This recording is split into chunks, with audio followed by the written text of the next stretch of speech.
Hello and welcome. Thank you for joining us today. In what is going to be a fantastic briefing from our friends at RAND Corporation on truth decay. My name is Congresswoman Jennifer Wexton, and I'm the founding member of the Congressional Task Force on Digital Citizenship. We started the task force as a way to help Americans engage in safe and healthy ways online in an increasingly digital world.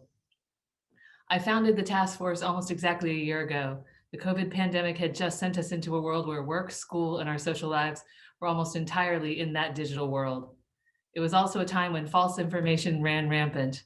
Misinformation and disinformation about the virus and health restrictions went viral online and in social media.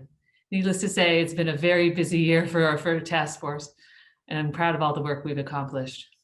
Whether it's managing our young kids' screen time and safety, teaching digital footprint awareness to teens, helping people spot misinformation online or on social media, or protecting our seniors from scams, the task force is committed to helping all Americans be better digital citizenships. I look forward to the building on the work of our first year through the new forums, partnerships, and legislative efforts beginning right here today. Today, we'll have the opportunity to hear about RAND Corporation's Countering Truth Decay initiative. RAND defines truth decay as the diminishing role of facts and analysis in American public life. This phenomenon has taken hold over the last 2 decades, eroding civil discourse, causing political paralysis, and leading to public uncertainty and disengagement. This ongoing project tackles a large range of issues of interest to the task force and Congress more generally, including disinformation, institutional distrust, and alienation and disengagement. I have the pleasure of introducing our guests from RAND. First, you'll hear from Jennifer Kavanaugh, who leads the Countering Truth Decay initiative. Jennifer is a senior political scientist at RAND Corporation, where in addition to studying disinformation, her research focuses on US defense strategy, international conflict, and military interventions. And now I'll turn it over to Jamie Flugelston, Director of RAND's Congressional Relations Office, to say a few words about RAND and Truth Decay. Jamie, you're now live. Thank you, Congresswoman Wexton, and thank you to the Task Force on Digital Citizenship for hosting today's event. We are very delighted to have this opportunity to share some of the key findings of this ongoing project and to discuss what Congress and others can do to help counter truth decay. I hope that most of you are familiar with RAND, but for those of you who aren't, I'll say just a little bit about who we are. RAND is a nonprofit, nonpartisan policy research organization. Our research spans the gamut of public policy concerns ranging from healthcare to education, to homeland security, infrastructure, national security, and much more. We work very hard to make our findings and recommendations as widely available as possible to policymakers and stakeholders to help support an evidence-informed decision-making process. And I want everyone to know that our research and experts are available to all of you as you tackle the challenges that our nation faces. I invite you to reach out to me or to anyone on the team if you have questions about the project we're going to discuss today, or any of the other topics you may be working to address. And again, I'm very excited to have this opportunity to share a little bit more about the RAND Countering Truth Decay initiative. The current phenomenon that we're going to talk about has been taking hold, as Congressman Wexton noted, over the last 2 decades, and it cuts much deeper than any political party or demographic. We formally began studying this issue back in 2016, though we're certainly tracking and are aware of it long before then. And we've since published several reports and web tools analyzing various aspects of the problem, as well as, importantly for this audience, exploring potential solutions. Today, you'll hear more about the 4 unrelated trends that we use to define truth decay, the phenomenon's drivers and consequences, and we'll start to discuss solutions that might help mitigate some of the challenges posed by truth decay. And then we'll hope to conclude with a very robust question and answer session. And now I'm very pleased to announce Jennifer Kavanaugh, who leads RAND's Countering Truth Decay initiative. Jennifer has a PhD and a master's degree in political science from the University of Michigan, and a bachelor's degree in government from Harvard University. When she's not discussing these very large global trends, she serves as the director of the Strategy, Doctrine, and Resources program in the RAND Arroyo Center. She's a faculty member at the Pardee RAND Graduate School, and she even finds time to serve as an adjunct professor here in DC at Georgetown University. Let me now turn it over to Jennifer to start today's discussion. Great. Thank you so much, Jamie. So I have some slides that I'm going to share. So today's topic is truth decay. As you've already heard, truth decay is the term that RAND uses to refer to the diminishing role that facts, data, and analysis increasingly play in our political and civil discourse and in the policymaking process. We think about truth decay as a system with a set of trends that characterize it, a set of drivers or causes, and then a set of consequences. Truth decay is something that we've been studying as Jamie alluded to since 2016, but it's a phenomenon that we can trace back to the early 2000s as when we really start to see emergent evidence of this phenomenon. So what I'm going to do today is talk to you a little bit about how we describe and understand this phenomenon, what it means, how it manifests, what some of the consequences are. Then I'm going to talk to you about the broader portfolio of work that we've developed since we started this project, digging into this phenomenon and this topic, and then some solutions and what the solution space looks like and ways that we can all take steps to counter the phenomenon. So truth decay is characterized by 4 trends. The first, one of the most important, is this increasing disagreement about facts and data. An example here would be the increasing disagreement about the safety of vaccines. As we get more and more evidence that vaccines are safe and that the risks are low, there are still an increasing number of people that believe that they're not safe. Certainly, there have been vaccine skeptics since vaccines existed. But this divergence between data and people's opinions is something that we really trace back to the early 2000s. And we see it in other areas too, around issues like the safety of genetically modified foods, crime rates, climate change. There's a whole range of issues in which we see this same divergence. The second and third trends go together, a blurring of the line between fact and opinion, and an increasing relative volume of opinion and commentary compared to fact. Our information space has expanded, and a lot of that expansion has occurred in this space of commentary and analysis. There's probably some additional increase in the number of facts available to us, but a lot of this increase has been in commentary. This means that the volume of opinion is just so overwhelming that even if you're looking for facts, it can be hard to find them. At the same time, even in mainstream newspapers and broadcast television, we see places where opinion and fact and falsehood are blurred and intermixed in a way that can make it really difficult for an individual to figure out which is which. And then finally, declining trust in sources that we used to look to for factual information. This would include the government and it would include the media. So what you end up with is a situation in which people aren't really sure what's a fact and what's not, and they don't even know where to turn to find that factual information when they're looking for it. If we think about the history of the United States, we've seen things like this before. We really want to understand, is this different, what we're experiencing now, or is it the same? Is it just the next manifestation of something that's existed in the past? And we were able to identify 3 other periods in addition to today that had some of the characteristics, some evidence of these 4 trends. One of the key commonalities across these different periods is that there's a significant change in the way information is produced, consumed, and shared. In the 1880s to 1890s, you have the rise of mass-produced newspapers. The 1920s to 1930s is when you see radio become really prevalent. The late 60s, early 70s is when television is really something that everybody has in their homes. So there is something about this change in information technology that seems to drive some of these trends. In particular, those middle 2 trends, the blurring of the line between fact and opinion, and the increasing relative volume of opinion compared to fact. In the 1880s to 1890s, this manifested as what was known as yellow journalism, sensational stories put in newspapers to sell more newspapers. In the 1920s and 1930s, you had a proliferation of powerful radio hosts who used their radio shows to spread their opinions widely. That should sound familiar to anyone who's watched cable news. So we do see this similarity. We also see evidence of declining trust in institutions. In the 20s and 30s, it was really around the results of the Great Depression and people's lack of trust in the government and government's ability to effectively respond to the crisis. In the 60s and 70s, you saw declining trust in a whole range of institutions, from the military to the government to the media. But this increasing disagreement about facts and data that I spoke about earlier is a trend that we don't find in these other periods. Certainly there are people who question facts and data. Certainly there's disagreement around key issues in science and other areas.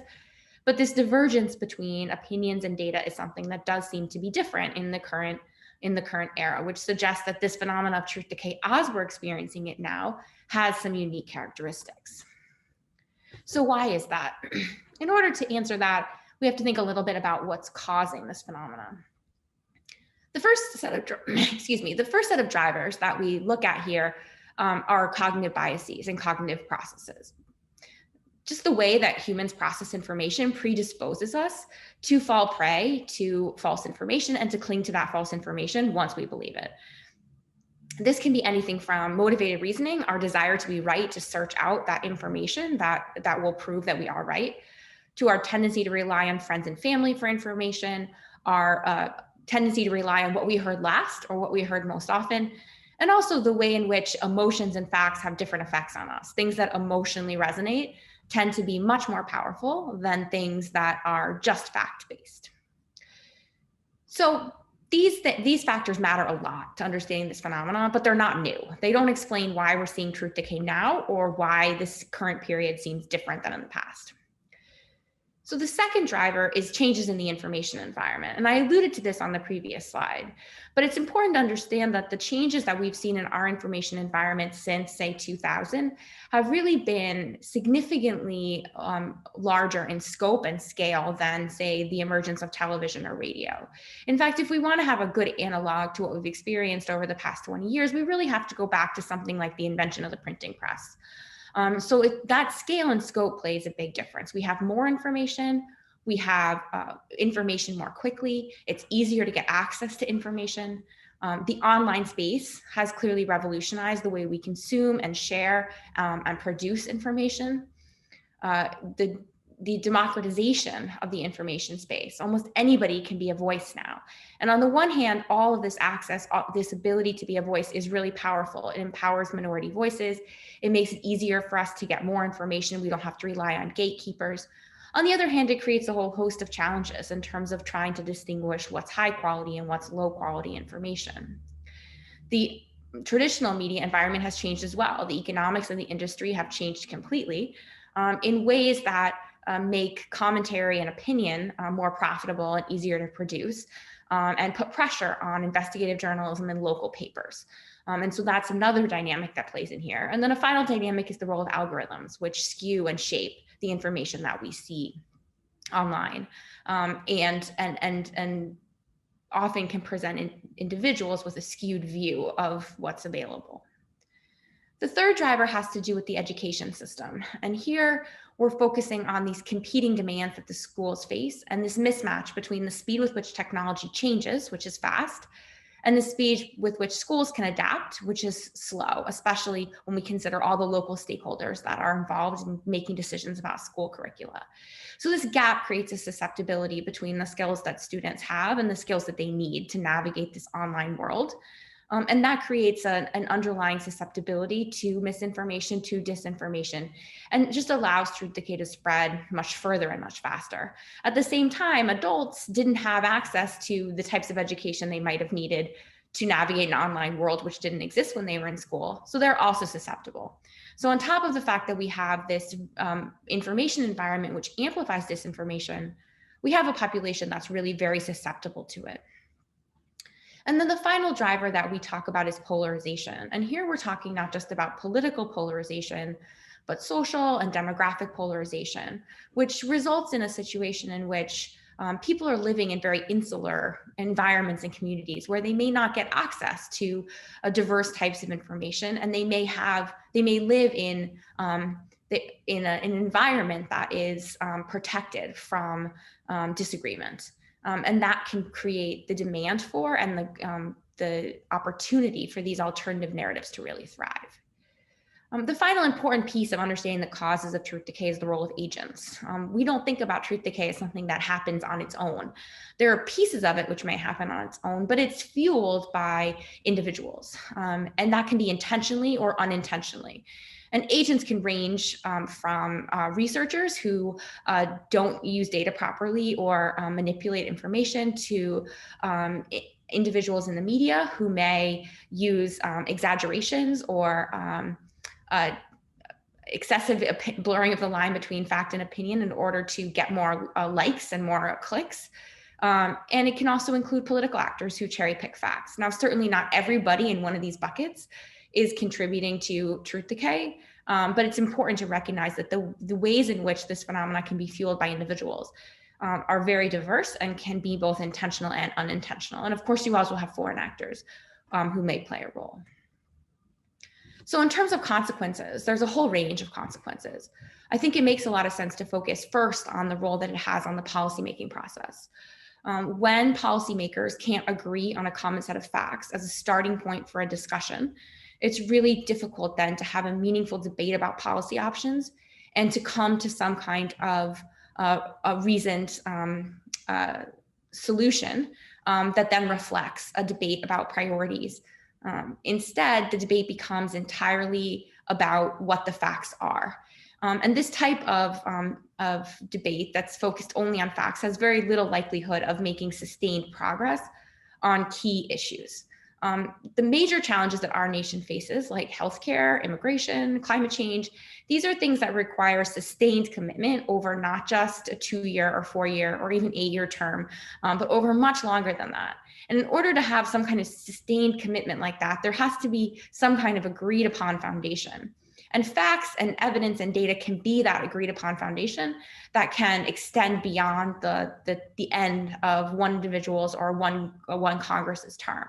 So without that, we face significant challenges in overcoming some of the major obstacles that we face and some of the making progress on some of the key issues that the country faces if we want to kind of improve everyone's lives. It trickles down, of course. Individuals who don't have the facts and evidence that they need to make decisions about their own lives face a similar set of challenges. And for individuals who feel alienated or disengaged from an environment in which everything seems uncertain and changing, that alienation can lead to a lack of civic participation, which fundamentally erodes the basis of democracy. If people are no longer engaged, no longer willing to participate, it's not clear that you really have a vibrant democracy any longer. And we've seen just over the past year a whole range of other consequences associated with mis and disinformation, that it's not just in the abstract, but that it has real effects on people's bottom line, on people's health, and on people's safety. So it's an urgent problem that has effects that are both at kind of an abstract theoretical level and at a real immediate personal level. So that was the framework that we laid out in our 2018 book on this topic, which was the first step in building this broader initiative.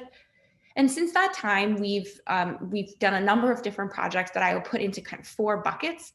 And I'm going to talk a little bit about the work that falls into each of these areas now. So the first area is focused explicitly on disinformation.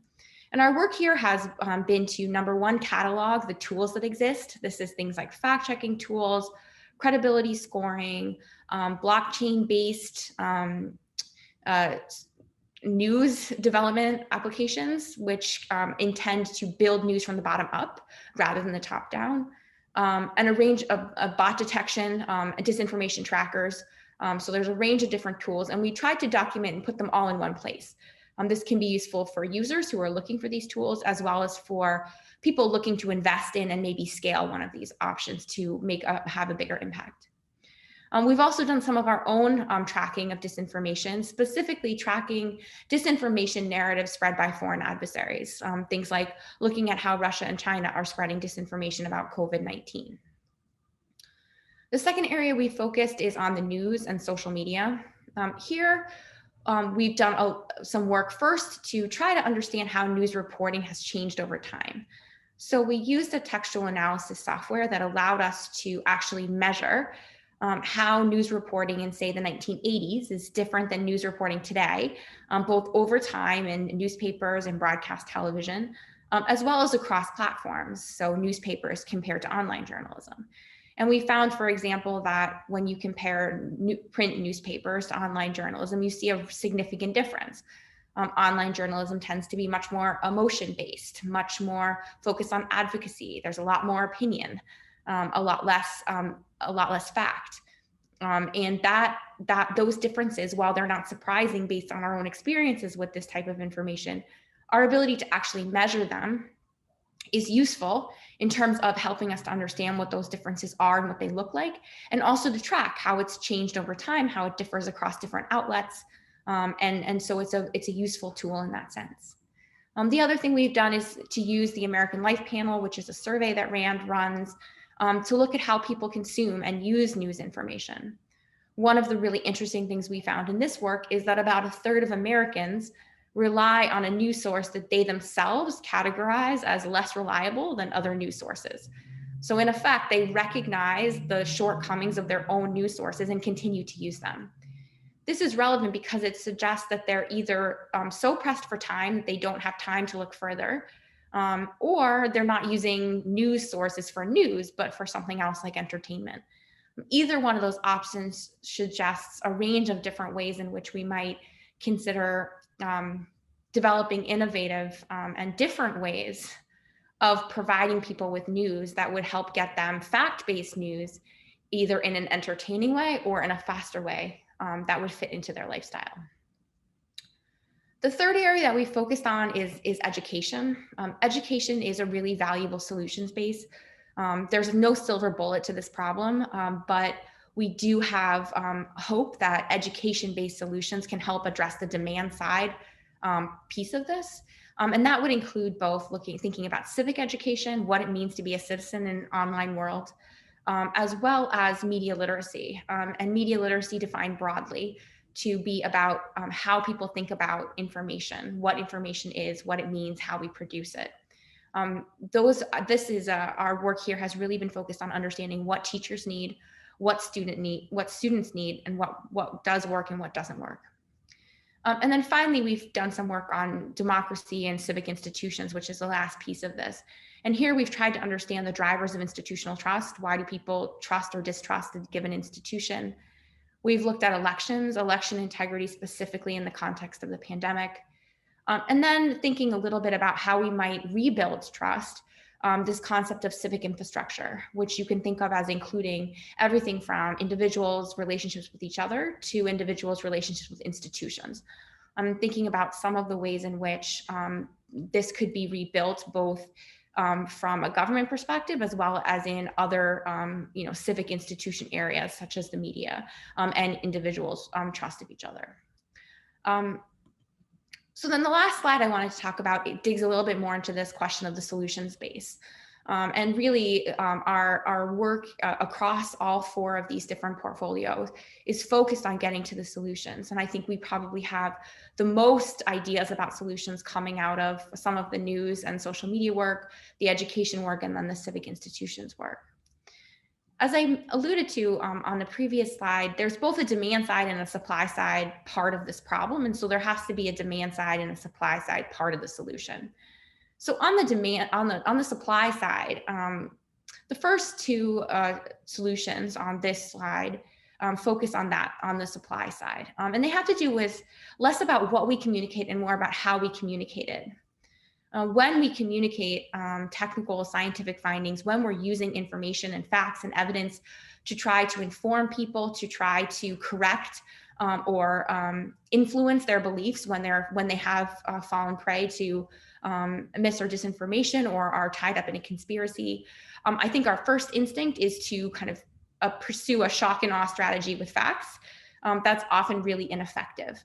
Another strategy is to use long reports or to just document our technical findings and turn them over. Also not very effective. And this is a challenge that researchers face, that policymakers face, is how do we communicate this factual information in a way that is emotionally resonant. So thinking about ways of presenting facts and evidence that have that same emotional tie as an anecdote or a story is something that I think the research community, the policy community needs to continue to work on. And also thinking about who delivers that message. The person who delivers that message is going to be most successful in influencing someone's attitudes if they are already part of that community, are already a trusted messenger. A really good example of this is the use of religious institutions, churches in DC to deliver vaccines and to combat vaccine hesitancy. Those types of religious leaders and communities can be very powerful as strategic messengers in terms of providing that fact-based evidence. So I think that general strategy of leveraging the Faith in Vaccines initiative is a really powerful way to overcome that disinformation.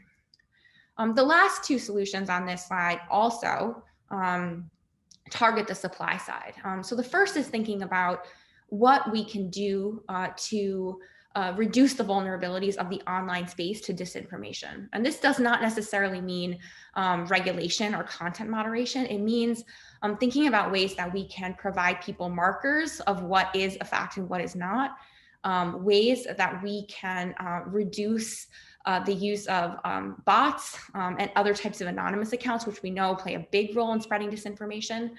So thinking about what type of governance structures we might build to create an online space that is more resilient and robust to those actors who would like to spread disinformation in a viral way. And then the last supply side idea is thinking about this area of local journalism and investigative journalism more generally. The reason why local journalism could be particularly powerful is that people trust what they know.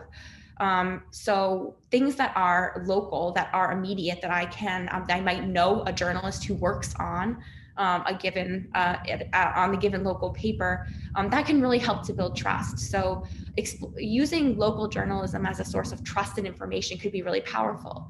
But we know that the economics of the current media environment crowd out local journalism.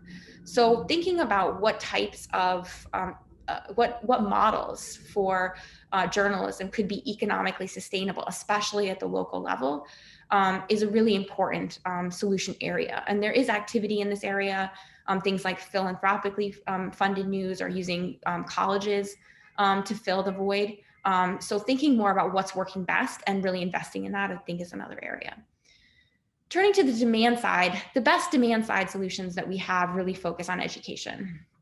And this includes civic education as well as media literacy and things like science literacy and statistics, making sure that people have the tools and the skills they need to understand how to interpret a poll, to have a basic understanding of the issues behind the debate around climate science. These are skills that people need to be able to navigate the online world. We know that when people have these types of information, when they're armed with this, when they know what a false story looks like, when they know that there are actors trying to spread false information and to be questioning of photos and images, they are better at diagnosing and identifying information that is false. So we have some evidence that these types of strategies work. We can leverage a school environment to reach students, so that's great. Although schools need resources to do that.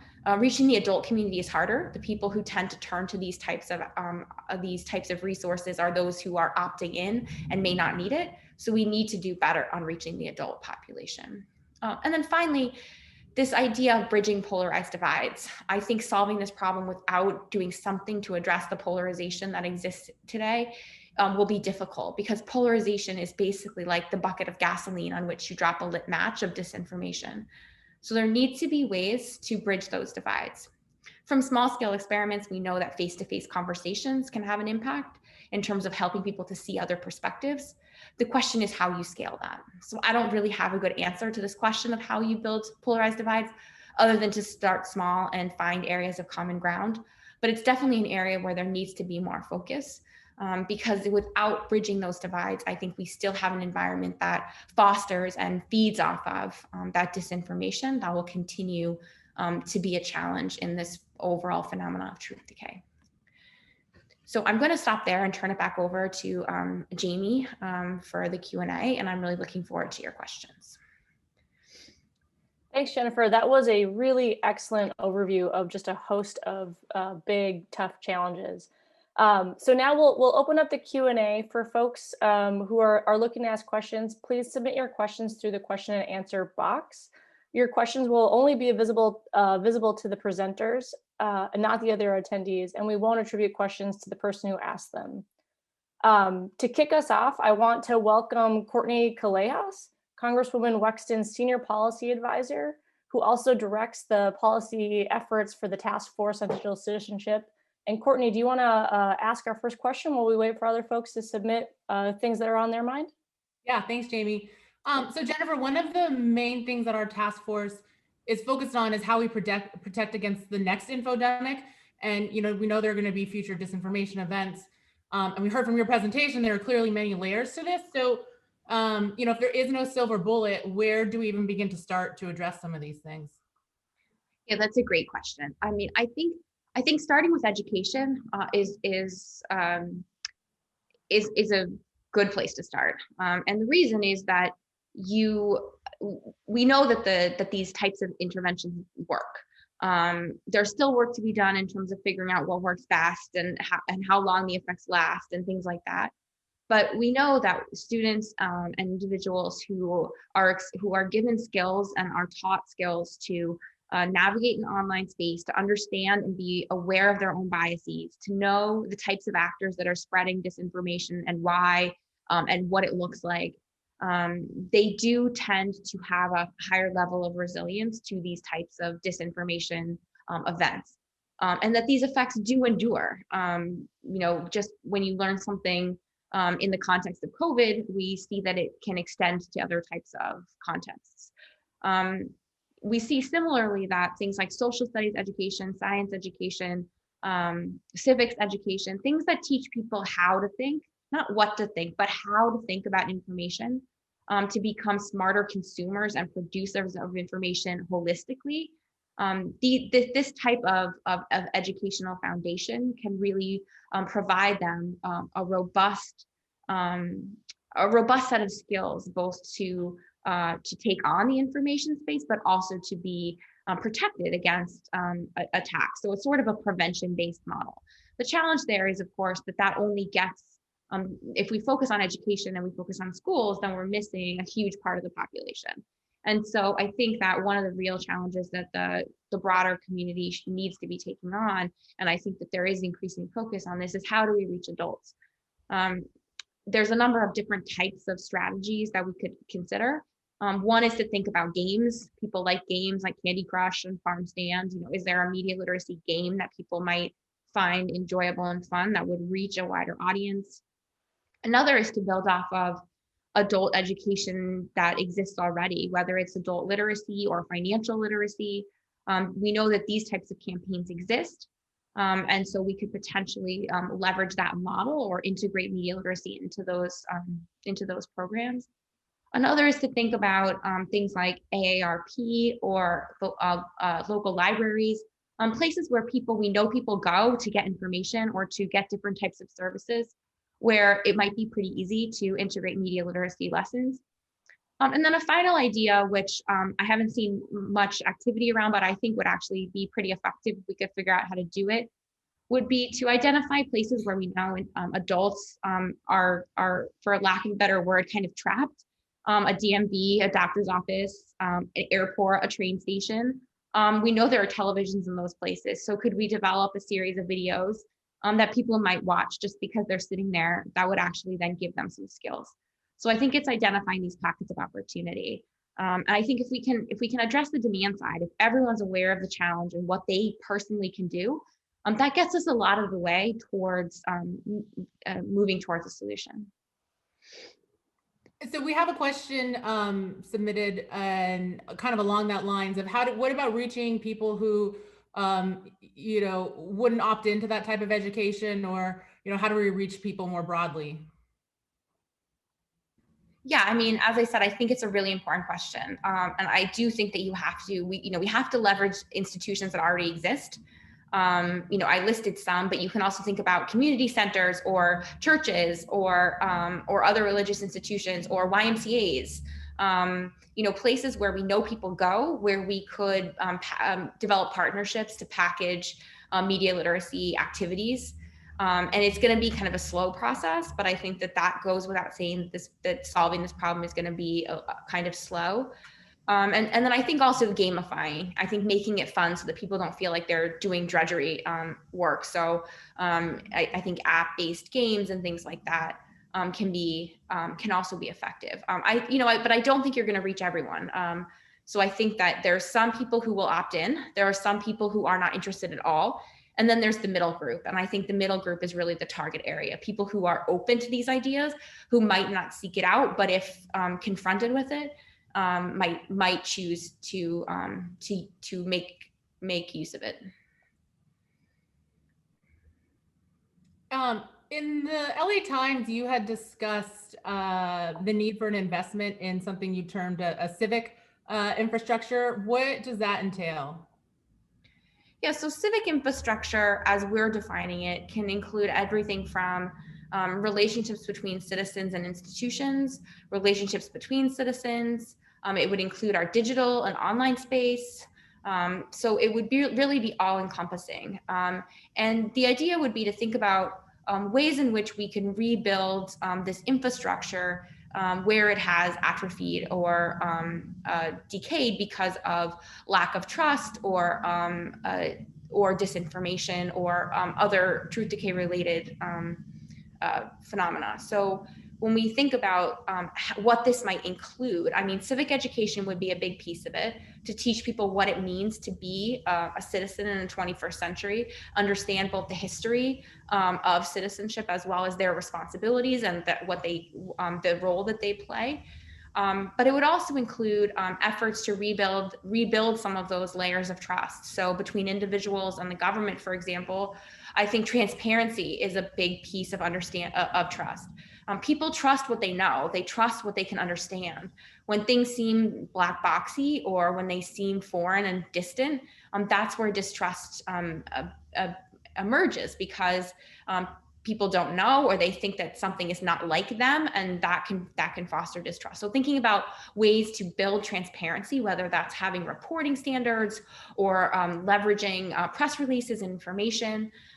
Diversity is also very important. People trust things that look like them. So making sure that people feel and are represented and that they see that can be another way to rebuild that layer of trust between citizens and government. There are other strategies that you can use to build trust between individuals. Right now, I think a lot of people comment on the lack of like a common narrative, a sense of like what it means to be an American. There's lots of versions of that, and that's not bad. But it would be civic infrastructure would be strengthened by having some sense of commonality. So is there a way that we can bridge some of those divides? Say, give people an opportunity to live and work for a couple weeks in an environment that's very different than theirs. Whether that's kind of an exchange program that brings people from rural to urban areas and urban to rural areas. Those are things that can help build the ties between individuals. And then there's a range of other solutions we might think of for rebuilding civic infrastructure as it pertains to media, rebuilding local news, things like that. So it can be really diverse, but it would be initiatives focused on rebuilding these threads of trust and these narratives across society. Thanks, Jennifer. We've got another question here, thinking about a little bit about curriculum and what Congress can do to help drive curricula changes towards statistics, civics, digital literacy, those kinds of things, without just preaching to the choir. Do you have any thoughts on that? Yeah, so I think, first of all, we did a survey that looked at kind of why schools don't do this. What do teachers see as the obstacles to implementing some of these types of programs? And the big one is lack of resources. They either don't have the time, they don't have the money, or they don't actually know what to include.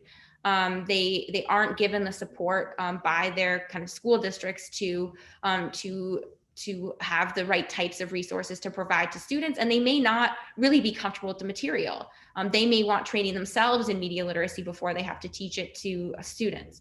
And so I think that providing schools with these types of resources and teachers directly with these types of resources, that can be a useful way to help move the needle in this area.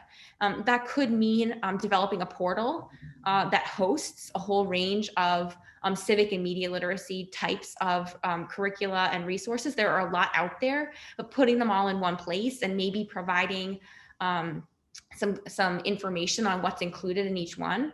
RAND has developed a set of standards that could be used to score some of these different types of tools. The standards include things like, does the program focus on teaching students what to think, how to think rather than what to think?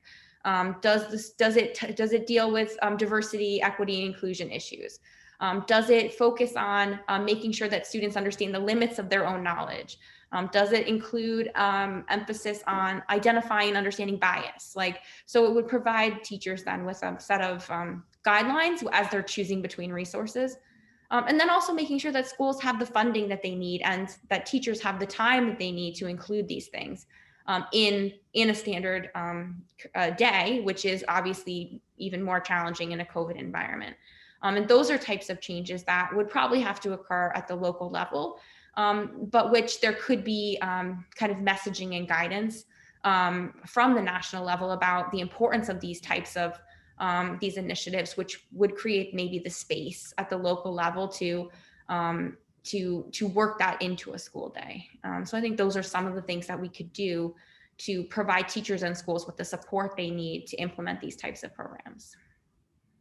That's great. Sticking with the sort of school-based question, but shifting to a generational kind of question. So we talked a little bit about how to reach adults. We've been talking about what I would maybe consider the middle-aged school level.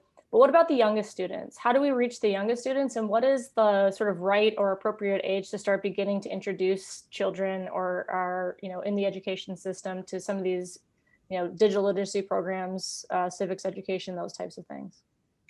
Yeah, it's a great question. I mean, there are actually media literacy resources for toddlers. So there is actually a pretty robust set of resources starting from the youngest kids and going through preschool and elementary school. I mean, obviously media literacy looks very different if you can't read. So it is very different, but it is focused on making sure that even the youngest media consumers, children and toddlers watch TV, they kind of hear songs, making sure they understand, what a bias is, what a perspective is, what information is, kind of subjectivity versus objectivity, like fact versus opinion. These are things that you can start to teach toddlers. They may need like multiple refreshers before that kind of becomes ingrained, but there are strategies out there for teaching students that are that young. Certainly by the time they're, in kindergarten and starting to read, there are an increasing number of opportunities to reinforce these types of themes and give them these opportunities to practice navigating online spaces in a safe environment and things like that. And then it's really, media literacy skills themselves are not specific to a subject. They're ways of processing information, which means they can be integrated into almost any subject that you can teach. So you can use those same skills if you're teaching, a third grade class history, or if you're teaching an advanced placement history class or an advanced placement science class. It's more about kind of those critical thinking skills and less about the subject matter. Jennifer, can you, just sticking with the education framework, can you elaborate maybe on where there are areas that Congress can support this more? Sure. So I think one area is thinking about funding. Funding and resources to support civic education programs can be helpful to schools to overcome the resource constraint issue that they often face. And I think that's more useful than, say, providing a set of standards or a set of requirements, because what civic education or media literacy looks like is going to be a little different in every school and in every locality, just based on the context. And so making sure that each school has the flexibility to choose kind of its own curricula and its own way of interpreting that, I think, is important. But I do think that the resources can be powerful. And I do think providing a national platform for resources for teachers could also be valuable. I mean, the more centralized and large that type of resource is, the better.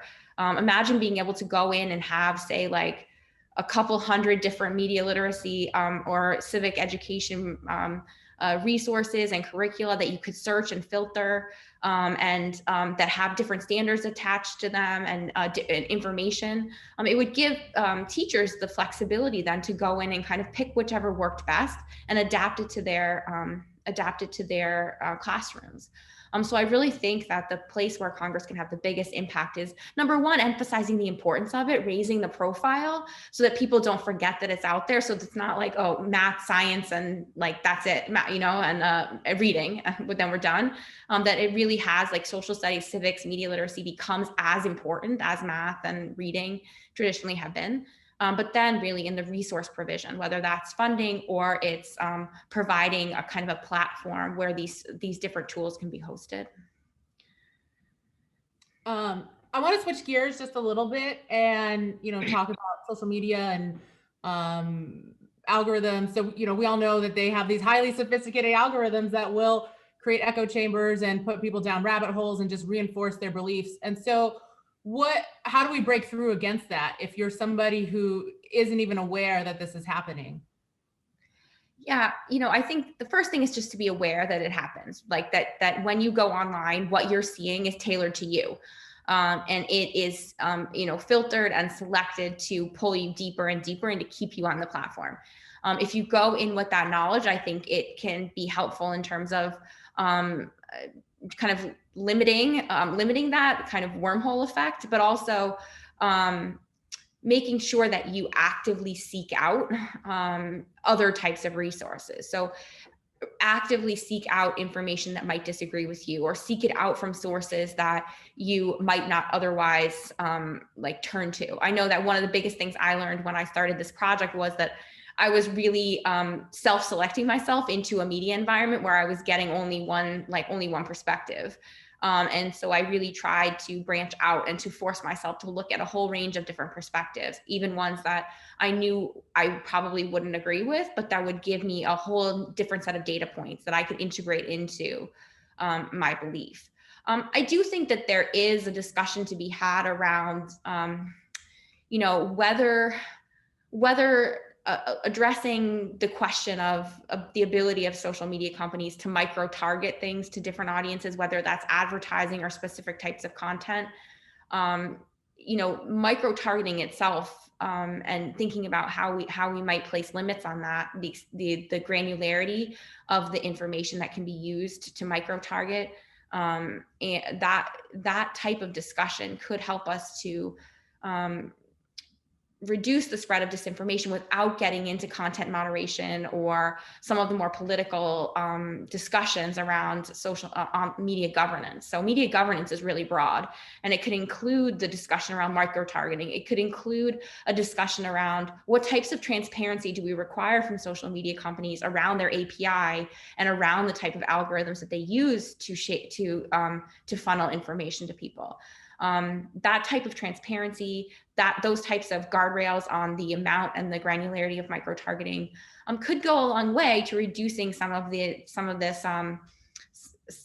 spread of viral disinformation, some of the ability of individuals to get sucked into conspiracies, without actually having to step directly into some of the more political discussions. Can you talk about, how disinformation may particularly, impact marginalized communities of color? Yeah, so we know that communities of color, marginalized communities, tend to be more distrustful and more skeptical, and often to be more vulnerable to disinformation. There's a range of reasons for that. Some of it is just historical experience. We often hold up facts and data and science as being kind of the paragon of truth, or that's where we should go to find the factual information.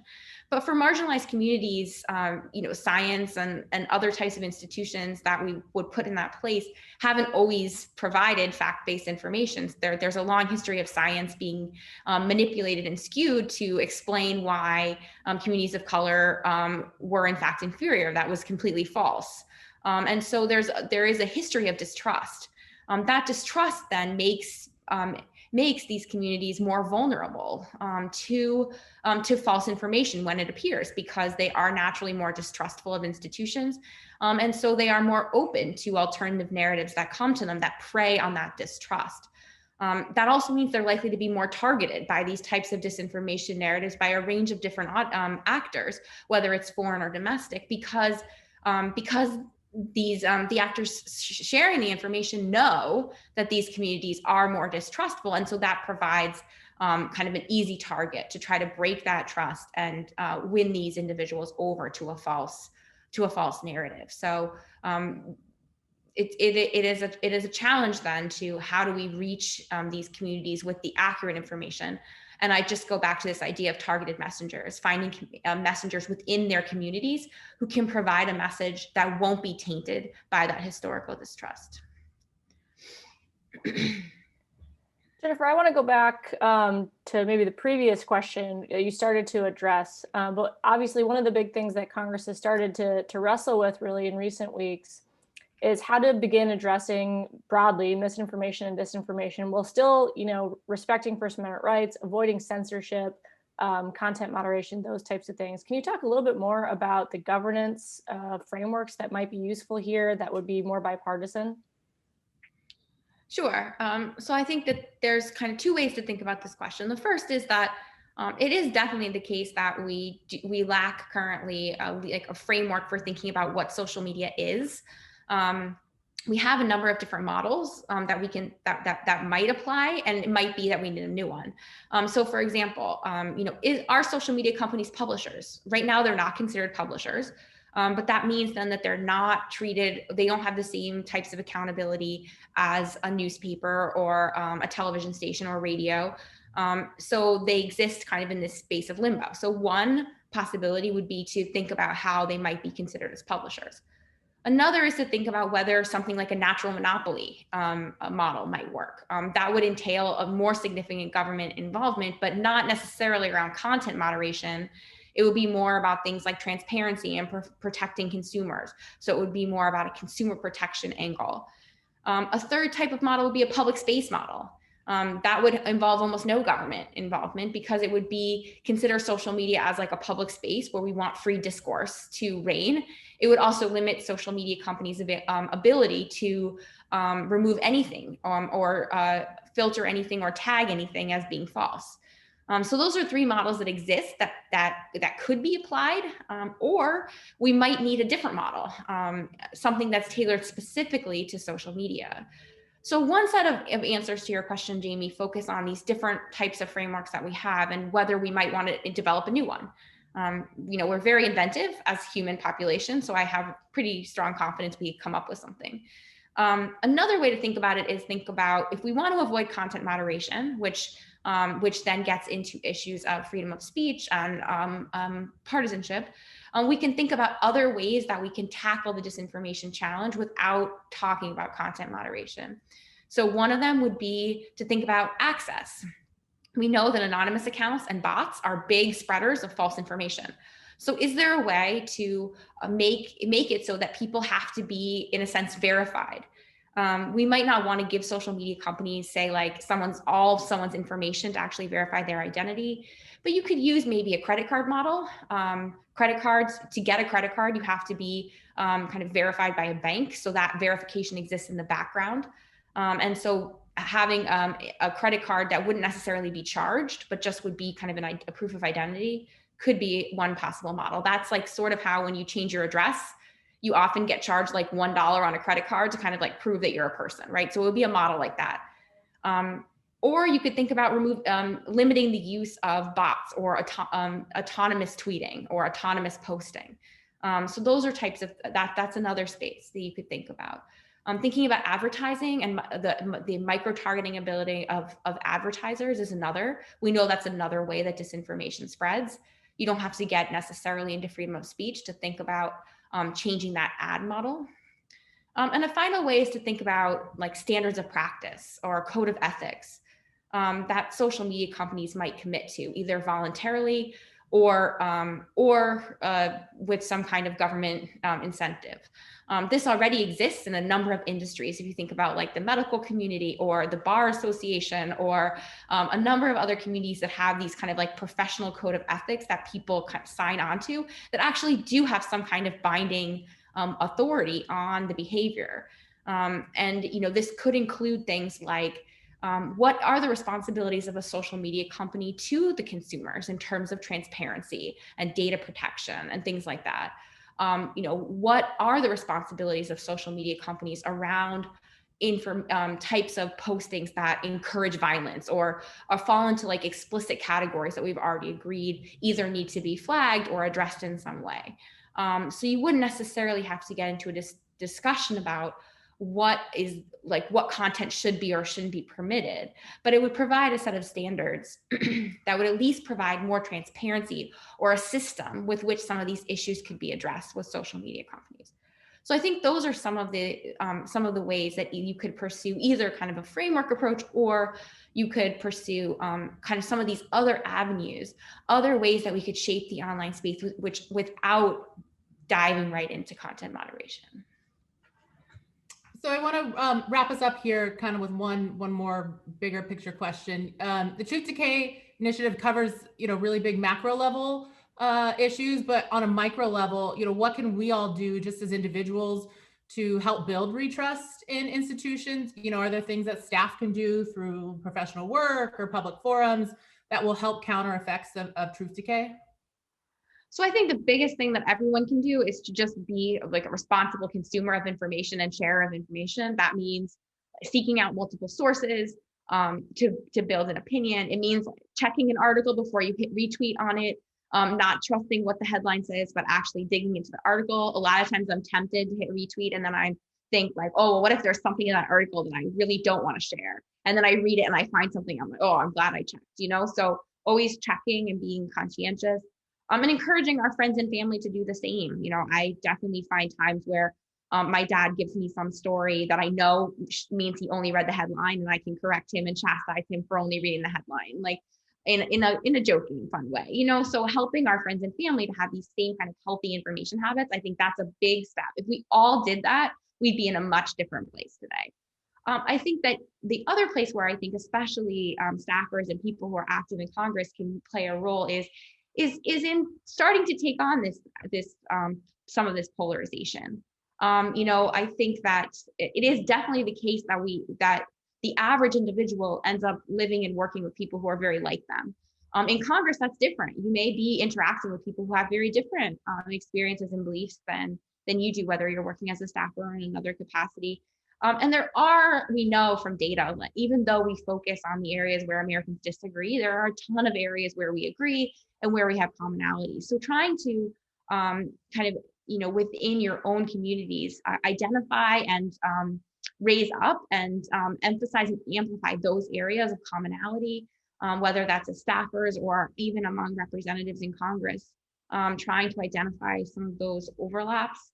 And move away from some of the more polarized language. I think that can be really powerful in terms of setting an example and starting kind of like a groundswell. A lot of it's just going to have to be bottom up. So I think that's one area. I think emphasizing the importance of local news, anything that can be done to amplify and provide space and resources for rejuvenation of local news would be kind of another really important, whether even that's like amplifying and providing a platform for local news outlets can be a way to raise the visibility of that issue. So I think those are all ways in which kind of just really small action by individuals could help us to build some momentum in some of these areas to help counter some of these more negative trends. Yeah, we call that being a good digital citizen on our task force. So I just want to thank everyone who joined us today, Jennifer and Jamie, for your presentation and your work. For staff, if your bosses are interested in joining our task force, to tackle some of these issues, feel free to reach out to me. Also, if you want to connect to Jamie and Jennifer at RAND and discuss Truth Decay more, they're always a resource for you. So thank you. We'll be sending a link around of this too to share. Thanks, Courtney. Thanks, Jennifer. Thank you so much for this opportunity.